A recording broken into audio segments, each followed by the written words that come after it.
আল্লাহর নবী বলেন, আমি জান্নাতে গেলাম, আমার কানে আওয়াজ আসলো, আমি শুনতে পেলাম কে যেন কোরআন তেলাওয়াত করতেছে।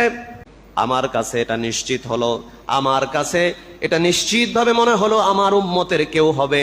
তার কারণ যদি জাবুর কিতাব পাঠ করতেও তাহলে আমি ভাবতাম দাউদ আলাইহিস সালামের উম্মত, ইনজিল পাঠ করলে ভাবতাম ঈসা আলাইহিস সালামের উম্মত, যদি তাওরাত পাঠ করতে বুঝতাম সে মুসা আলাইহিস সালামের উম্মত, কিন্তু সে তো কোরআন পড়ে, সে নিশ্চয়ই আমার উম্মত। আমি প্রশ্ন করলাম, উত্তর দেওয়া হলো, ওগো নবীজি, তিনি হলো হারেসা ইবনে নোমান, আপনার সাহাবী হারেসা ইবনে নোমান। সুবহানাল্লাহ।